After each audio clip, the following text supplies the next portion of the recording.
Hello and welcome to the Nitty Gritty, brought to you by the good folks at Beyond the Big Ten. I am Jon Sauber, Penn State men's basketball writer at the Centre Daily Times. He is Penn State men's basketball legend Tim Frazier. And Tim, we are coming from a new location for you. Yeah, up in France now. Just jump back in there. It's like every time I talk to you, I'm at a new place, new city. So I just got out here today, man. Be out here for the next couple of months. Yeah, listen, rumors that Metropolitans knew that they needed to replace Wemby and that there was no place to go better than Tim Frazier. That's what the people are saying. That was the call, right? I get to live in Paris. And, obviously they had some history with Wemby last year, and so the opportunity came, and I jumped on it. No, that's exciting. I'm happy for you. I know you're going to have a few months out there. Paris is a lot of fun. Somewhere that I would love to get to at some point. A little more difficult when you're on my travel schedule and not yours. But yeah, it's been a weird few weeks, especially for Penn State basketball. Right? It's been sandwiched around arguably the best win of the season. I think probably not even close, really, or some strange losses. We're not going to go too in depth on these games, but Penn State drops to Northwestern and Purdue, then beats Wisconsin, one of the best teams in the country, and then loses again to Ohio State and Minnesota. But I think the thing to get into here is why this is kind of happening the way it is, right? It's not really about what is happening, but what's going on that's causing it. And what we're seeing in these losses is a team that kind of can't put together a full 40 minutes, right? That Wisconsin game, if you ask guys around the team, guys on the team, Mike Rhoades, they'll talk about they put the 40 minutes together, right? That was the time they were able to do it. But they've, it's been like one good half here, one good 10-minute stretch there otherwise. And listen, you've been doing this for a long time, right? You've been on a lot of teams that I'm sure you've seen teams that you can kind of tell when it starts to fall apart, and teams that kind of, that adversity, when it strikes, it isn't going to hit you. What is the difference between a team that can put together a full game and the kind of inconsistent team that we're seeing now from Penn State? I think that's those teams that can put together, a full 40 or NBA 48 minutes. Those are the teams that they win games even when they play bad, because they're able to, sustain this, and they have a culture there, or they have the ability to play the same way that they've been playing.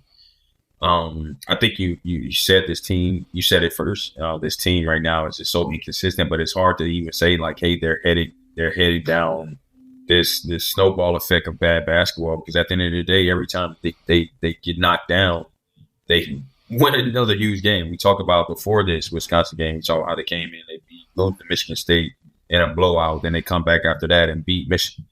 And then, now you have Northwestern, Purdue, two tough games. They fight with Northwestern and then lose again to Purdue, get blown out. Then after that, come back and you knock off Wisconsin at home. And so it's hard to see that this team is going to go down in this negative slope, or this is when the snowball is going to continue to roll. They continue to pick themselves back up, which I am proud of to see that. But it is hard to watch the games and even be a part of it when you see these laps and these faults first off, when the defense is not there. It's like, that's the state. That's what this team is all about. Pressuring the ball, getting steals, and getting and pushing the pace. And when you see those things lack, that's where it's hard to follow. And you see the losses, and again, we talk about the Minnesota game. They're up, they're winning, and then they blow that lead. Minnesota takes that win. And in the Big Ten, I know as well from covering on that, man, you have to win the games that you're supposed to win. And I think that game is going to hurt them again for whatever postseason that they think that they might have a shot at. Yeah, and not just like that you're supposed to win. Like, they really had that one in their hands, and they just fumbled it. You know what I mean? Like, first half they were crushing them, right? Like, it felt like that was just a matter of time until the floodgates broke open. They had a chance to win by 20 plus, right? And they fumbled it, and that's the. We talk about time and time again, like it's so hard to win on the road, and to have that kind of game at home that you blow a lead like that, it's really damaging to your resume for the season, like you said, for the postseason, but also I think for your psyche, for a team that we've seen, you mentioned they bounce back, like they're really good once they hit the mat, getting up off the mat, but when they get rocked, they have to hit the mat before they come back up, right? You know what I mean? Like, it's like they aren't ready to make that comeback until they're full. Yeah, right. Like they're fully going down, and so like they're going to Rutgers this week, and then Iowa, and then Indiana before coming back for Iowa. Like I'm not going to be surprised if they beat Rutgers, if they beat Indiana, because we've seen, that once it feels like they're down and out, that they can rebound. But yeah, it's tough to have confidence on a game to game basis, right? It's tough to have confidence that like what you're going to see from this team, and I think part of that is new coach, new culture, new everything. Mike Rhoades, we actually spoke to him today. He talked about that, the kind of, and he was very clear. He was not making excuses. He was asked about this, but he said it is harder, right? Like it's, you got to get buy-in for the press. And I give, Mike a lot of credit for when dealing with the media is like really straightforward, and it's really nice for us, and like is honest and open about stuff, and made it clear that like they have guys that want to press and are good at pressing, but to be good at putting on a full court press, you really have to want to do it. Yeah. And not all of those guys, barely any of those guys have done it long term. And so I think he's still kind of fighting that mentality shift too, right? Like getting guys to be bought in when they're pressing. And I'm sure, as like it's taxing to press for a full game, and you got to be like you got to be in a certain place mentally to do that kind of stuff. But I do think like maybe not buy into him isn't the issue, but buy into everything they're doing is kind of part of what's holding this team back right now, and part of why they can't get that full 40 and put it together. And I think not necessarily, like you said, not necessarily it's not buying into coach or buying into the philosophy. It might be just buying into it that, hey, we got to do this every single play. Obviously, talking yourself into mistakes, doing it. You know what I mean? Every single play. Because that's when you say, hey, I'm going to do this in every single play, then you're talking 40 minutes of basketball.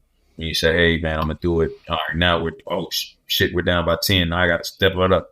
Like now we got to do it like, or hey, we're up by 10. Let me relax. And that's where you don't get the 40 minutes. That's where you get the lackadaisical. That's when the press stops happening. That's when teams start going on runs. And then after that, as a player, and if you've seen watching many games that made once basketball is a game of runs.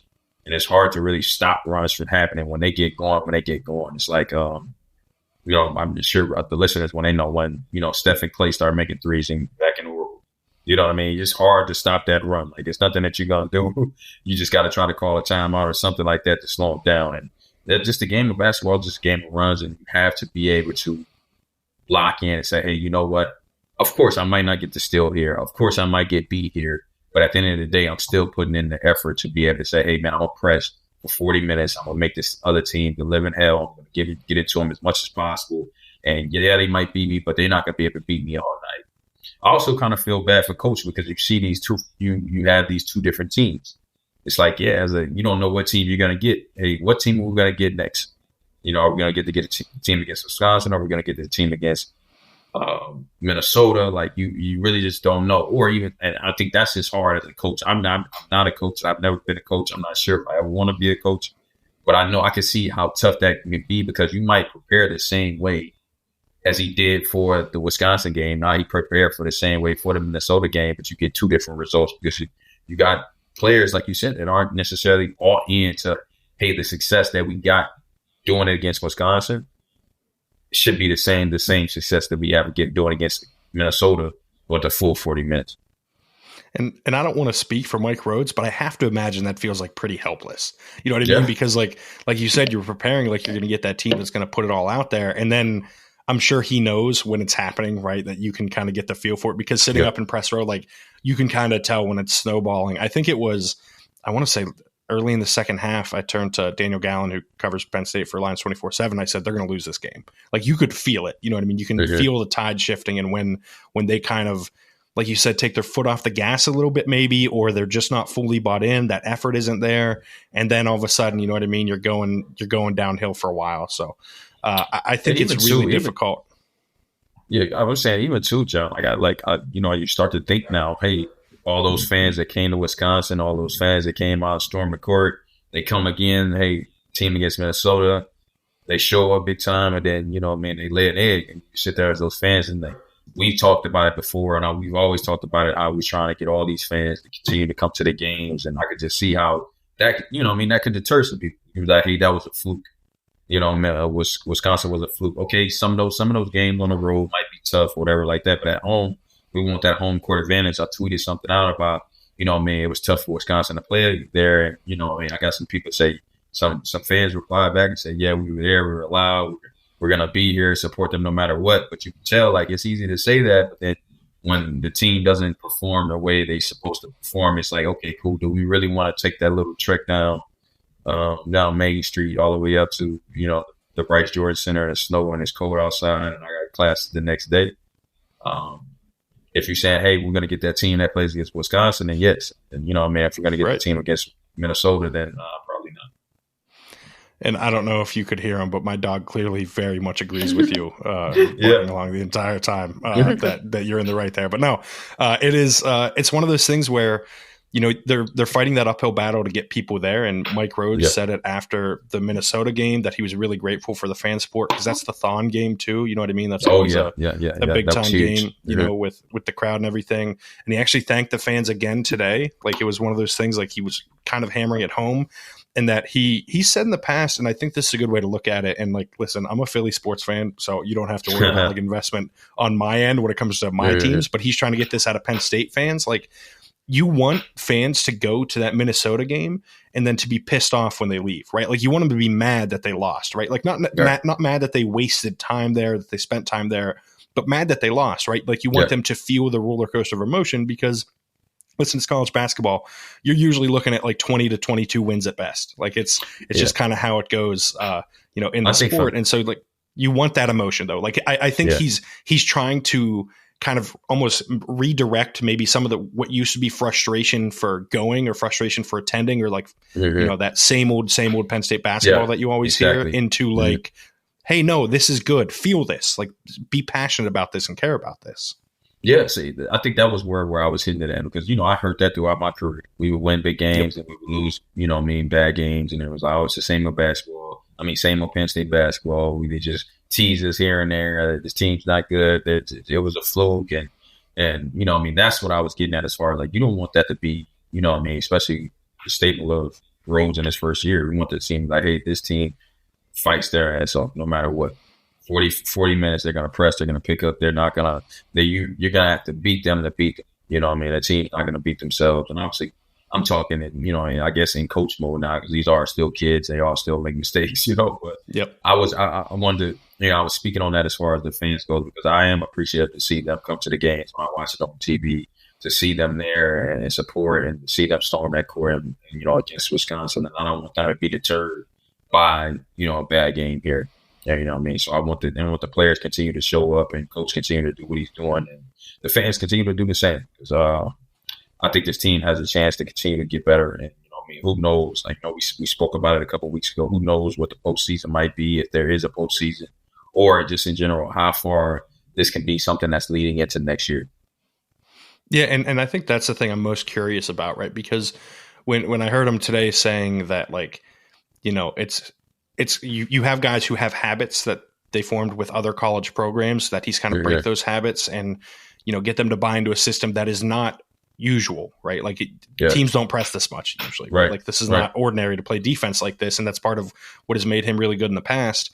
And so you're trying to get guys to buy in. And part of me wonders if, I'm not saying this is going to be, 4 years until Penn State is a good team or what have you. Like, I don't know what the future holds, but I do think the best versions of this program under Mike Rhoades are the ones that have his freshman guys are juniors, right? It's not necessarily going to be where we saw Micah Shrewsbury went to the portal and kind of build it quickly that way. I think this might be a slower build because you really do need a more specific type of player than maybe Micah Shrewsbury did, because you need that kind of buy-in, that kind of mentality where you're really just going to go for 40 minutes, right? Like you're willing to put it all out there for your 24 minutes or what have you, like whatever a guy's playing. Like, part of me wonders if maybe, this is it's just going to take longer, I think, than maybe it will otherwise. And once you get it going, then you can continue it rolling because you have it built. Yeah. But I think the way that Mike Rhoades wants to play defensively might lead to a longer, I don't want to call it a rebuild because it's college basketball. You can get things going pretty quickly. Yeah. But to the type of buy-in that you need from guys that maybe aren't, a third-year guy coming in that spent 2 years at, I don't know, like, for example, like we've seen it this year, like at North Carolina, right, where they didn't play like this. Yeah, and Puff, like, to his credit, has been a great leader for this team all year and hasn't, like, been, I don't know, I don't get the sense that he's, like, pouting or anything like that. He's been really good about things, but I think he would probably admit that this year hasn't gone how he wants it to, right? Like, he's just not playing a ton anymore. Like, his minutes have gone down drastically. He's not shooting as well. And like, I'm sure for him, it's tough to adjust to this system, right? Because he's been in college basketball for a while and he's seen how this is supposed to look. So, or what it, it has looked like other places, I should say. Right, so I wonder if that buy-in and that, you just kind of have to get younger guys and let them be in the system for a few years. And then you supplement, right? You go to the portal to get maybe a shooter that you need or a guy, a big that you need. But the core of the team, unlike other places where you can build through the portal, I think this might look more like what we're used to in college basketball, where it's like get old, stay old. And I think that might have to be the case here. Yeah, I think you're right about that. I think that could work. It's a matter of going in the portal and you get the freshmen and sophomores. Really, I'm really more thinking of freshmen, and that'll be guys that you see that fit the mold that you want to press. Be in shape, have a high motor. And then continue to build through, like you said, your recruit. That's going to be the base thing. You got to build through recruiting as well as get guys. And like you said, you can go get specialty players outside. You can go get hey, man, this guy, he was, or like a Jalen Pickett. Go get a guy from Siena or something like that. Well, obviously not as good as he was. We can go get a shooter. Go get a specialty Funk shooter. is the guy that comes to mind for me that you can get that guy and drop him down in and it'll work. Right. I was speaking of Jalen just being from Siena, a smaller school, you know what I mean? So, but you go find somebody that's just those specialty players that you need just around themselves that they can buy in. Because then it's easier, it's easier to say, hey, man, we're only trying to accommodate or get two, maybe three people on board compared to like in his first year, hey, we're trying to get everybody on board besides Ace. So I think that's something that, obviously is telling in the season about how sometimes they're on, sometimes they're off, because it's like, it's hard to get somebody that instilled, especially we talking about kids. Well, to get that instilled for 40 minutes and be able to compete and do that for full games. And we talk about next year, these guys that do stay, because I do, I hate to say it, but I do think guys are going to leave in the quarter. But the guys the guys that do stay, they're going to have that they already have a year under their belt of, hey, this is what it is. You know what I mean? So now I got all summer to continue to just prepare myself, get even better, get even stronger, get even faster, to prepare myself for the 40 minutes of defense that's going to translate for our team on the court. And I think, you mentioned Ace. I think having him and Nick back next year are big, right? Because they're the culture setter guys. Yep. Yeah, and like, I think getting those guys, them having more than 1 year of eligibility this year is huge, right? Like, it's one of those things where they are the ones that usually, at least, are putting out that effort, are like leading they're the head of the snake when it comes to the press, right? Like, they can, get things going and really start to turn it. And I think you notice this year when things are going well, like things are going well for those two in particular, especially on the defensive end. And so I think you're right. Like, I think if you're going to the portal, you probably want to target younger guys or specialty guys, like, and that's it. And I think, the freshman recruiting, you mentioned that too, like Miles Goodman, I believe is either their second or third best recruit all time at Penn State that is coming in next year at center. He moved into the top 100 on 24/7 recently, like long, athletic, the kind of skilled guy that you need as a big now. And I think that's going to be really important because, as good as Qudus Wahab has been, like on the boards and everything, and as a post scorer, I think the ball sticks a little bit too much with him. Right. And I think that's, that happens more in college basketball than the NBA. For sure. But I do like him on the boards. I think he's a beast on the boards, where, again, he does need to pass the ball. I learned how to, do that, get that out. But I think, I'm not a big, but I've always felt that bigs feel like they don't get the ball as much, especially when they get it, the dynamic of this team is Ace and Kanye. Like, especially Kanye really doing with, dribbling a lot, maybe every now and then dip off here and there. So as a big, they have aspirations and dreams. Like, hey, I want to make the NBA too. I want to score this. I need to score this. I want to have big games. And so I see the whole, hey, when I get it, I got to score. Right? I fully understand it. Yeah. If I were in that position, that ball would never come out. Like, that is mine the rest of the game. But I think tell him that, hey, man, I'm telling you, guys making millions and millions of dollars and never make a basket. Just pure rebounding and playing good defense and picking rolls, and get paid a long time doing that.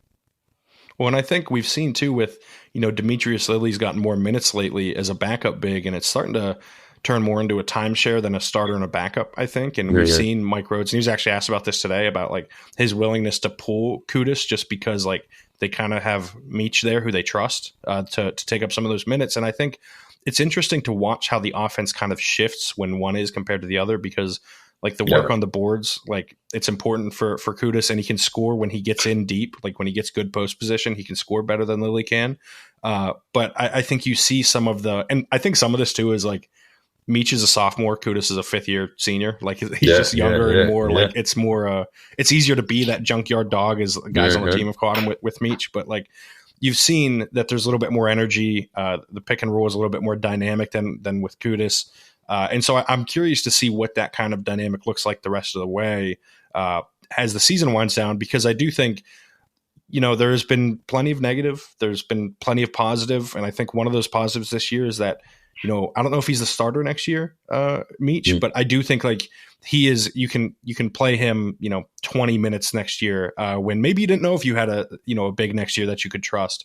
And I think having him come along has been really big. And he's the kind of guy like that Rhoades type, like high motor, like gonna buy into it all, gonna put the effort out there, and you can kind of live with the mistakes because maybe they're mistakes of aggressiveness rather than mistakes of passiveness or like, mental mistakes necessarily. So I think that's going to be important too. But him and the rest of these young guys, I think I'm not turning the page to next season yet, but I think the guys that are coming back, this is the kind of time where we're going to learn, who's bought into this, because it is really easy when the season goes south or the season starts to like, when maybe that NCAA tournament goal is out of reach. And I mean, at this point it is, right? Like it's just not going to happen. But I think you'll learn about the guys coming back, like who's really invested in this, because they'll still be going hard, I don't know, on the road against Iowa in the third to last game of the season, right? Like they'll still be going hard and like be buying in. So I think we're going to learn a lot about maybe where some of the flaws are on this team and we're going to see who the guys are that are ready to go and ready to be, 100% bought into what Mike Rhoades wants to build here. Oh, for sure. Like, just how college basketball is now, you're going to see guys whose plan is to stay here and be here next year. You'll see it. And that goes for everybody, top to bottom. Those games when that postseason is out of reach, and you get to those games at the end, and you kind of just like you'll see the guys that are, hey, you know what, let's just finish strong, prepare for next year. Or you see the guys, hey, you know what, man, I'm ready to get out of here. You know what I mean? I'm just counting down the days, which is very unfortunate because Penn State is just a phenomenal school. Basketball as well. They have a good team and a good coach. So, the guys that do feel that way, which I hope they, prove me wrong, that none will be like that. But I think you got to finish it out because, I've been a part of a team where, hey, I was close and I went to the Big Ten tournament and won and made it to the championship. Or the teams after me where, they were already in the tournament and, hey, they said, you know what, let's go try to win the championship. You know what I mean? So you have something to fight for and in those games, anything can happen in March. So, like, all these games matter, even though when you do see, hey, man, we're going through this tough stretch. We just lost 2. We got Rutgers, at Indiana, 2 on the road. Hey, hopefully we don't. But if we do drop those 2, what are we going to do against Iowa at home? You know what I mean? So, like, it's going to be there. But, again, you'll see, who's bought in and who's really going to be there. And that'll be good for coaches to see as well. Because at the end of the day, now with college basketball, you have to make changes and you have to, be ahead of the curve before it happens. Yeah, and like I tend to agree with you, right? You want to see guys finish out the stretch as long, even if they decide to transfer after the season, you want to see guys finish out the stretch. So you signed up for it. And I think some of it too, even you're the guys that aren't coming back. The school paid for it to do that. You know what I mean? So and it's part of your job. Like you're getting it's not like I'm too, right? That too. It's like I'm not going to be in the NBA revenue sharing. Right. It's like, what are you going to pay for the Detroit Pistons right now? And, you only won 5 games. And they say, what are you going to say? All these last 5 games, I'm not going to go hard. No, you still got to play. You know what I mean? You can pay millions of dollars. You know what I mean? Obviously, it's not the same in NIL, but if you tell me that some of the players, some of the money that they're making right now, it's that's $1 million. That's the same comparison to what I was making in the NBA. You know what I mean? So I'm looking at it like, well, as a college student, and you give me a couple $100,000 or $50,000, or, you know what I mean? Like, that stuff can go a long way in my eyes. So, yeah, and I think like, even for the guys, like, listen, I don't think we're going to be, I'm not going to surprise anyone when I say this. A lot of these guys aren't going to play in the NBA, right? Most of them, if not all, right? Like, it's really hard. Like, there's a reason that the list of guys that have played, it's you, it's, Lamar, it's, it's right now it's Seth and Jalen. Like, it's not an extensive list, right? Like, it's really difficult. And so I think these guys need to, one, put some good tape out there for if they play overseas, right? Or if they want to make a career elsewhere, or two, like, if this is it, like, you don't want to finish your basketball career with a whimper, right? Like, you want to go out max effort and, putting it all out there. And so I think, like, there will be guys that want to keep playing basketball and, like, this is important for that reason. And there are guys who won't. And, like, it's important for the other reason, right? Like, you don't want the last memory you have of your basketball career to be like, yeah, we gave up down the stretch. And I don't think that will happen, but it's something to keep an eye on, I think, always, especially with maybe a team that the emotional investment kind of waxes and wanes, right? Like, it can be really high against Wisconsin. And then, like, you see against Bucknell, it looks like a team that doesn't have interest in being there. And so, like, you have these polar opposites. Like you said, it's like two different teams at times that you're watching this year. And so I think there's going to be a ton to learn. And I'm curious to see how this goes, right? Because it is easy. You lose 4 or 5, despite having an awesome win in there. Like, you got 2 road games now, and this team has not played well on the road. They're not responding well to, like, road environments and everything. And so, if that's becomes 6 of 7, you mentioned that Iowa game, that becomes a really interesting game, right? Yeah. Not just because it's, they've at that point, it, could be 4, whatever in a row. It's like, this is where you find out. Right. And listen, we talked at the beginning of the year, the NCAA tournament really seemed, it didn't, I wasn't making the same declarations I was last year, put it that way, right? That I thought that this was a tourney team or anything, but you still want to see improvement. You want to see signs for the future, and they're there at times, but the harsh reality is sometimes they're not. And I think that is, that's going to be what, we're monitoring the rest of the way. Yeah. I'm the same. I feel like every time we get that talk and we're like, hey, the next couple of games is going to tell us something. Like, we say that every game because of this team has just been so up and down. And but again, like I said last time, man, I'm proud of how they respond when they get knocked down. I hope, like you said earlier, I wish they responded before they hit the canvas. But this is a prime time. They got 2 games on the road to get up their first Big Ten road win. And I think all the wins that they've had have been at home. So, am I right about that, John? Yeah, it's just Ohio, Michigan, obviously at the Palestra, but, like, that's a home game for Penn State, right? And Wisconsin. Now, like, the other thing is, like, those are 3 pretty good wins too. It's just and an Ohio State win too early. Yeah, you don't see it on the road. Like, you just don't see that kind of fire. And here's the thing: Rutgers and Indiana this year are gettable, right? It's they're winnable games against teams that maybe haven't lived up to expectations. Indiana actually didn't. It's funny. You and I talked about this. Indiana didn't shoot a single 3 the other night against Illinois, which, like, didn't make a single 3 the other night against Illinois, which is, like, wild. Like, it is 2024. I don't understand fully how this happens, but listen, they're susceptible to that. Like, and Penn State will shoot enough and will, press them enough that they can turn them over. Assembly Hall's tough, but I think that's a winnable game. So, like, I do think that, like you said, they respond when they hit the canvas. I think it's a matter of finding out, okay, did they hit the canvas after Minnesota, or is it going to be hitting the canvas after Rutgers, right? Like, is that what it's going to take? But yeah, I'm curious to see how this is going to go. It's funny looking at this year compared to last year, the kind of, if you talked to you and I last January, I think this was right in the middle of Penn State's, like, downward stretch, right? Where it was like, I don't know how this is going to go. That team, very different than this one. 2 NBA players. Andrew Funk is in the G League, like, a very different level of team. But, like, things can change quickly. And this could become, like, maybe instead of looking like a team that's going to win, like, 12 games, maybe that becomes 14 or 15 if they hit the right notes. So it's going to be interesting to watch down the stretch. I'm looking forward to it. I know you were looking forward to it. And I'm sure you're looking forward to doing that from France now in Paris, rather than here stateside. But you and I will be keeping everyone up to date on these things as we continue to talk the rest of the way on the nitty gritty. But I think that's a good place to leave it for now. If you want to follow Tim on Twitter, you can find him at TimFraze23. You can find me at Jon Sauber. You can find all my work at CenterDaily.com. And you can keep track of Tim with the Metropolitans over in Paris now. I assume outdoing everything Wemby did over the last couple of years, but that's just me. But thank you for tuning in. We'll see. Have a great day. See you.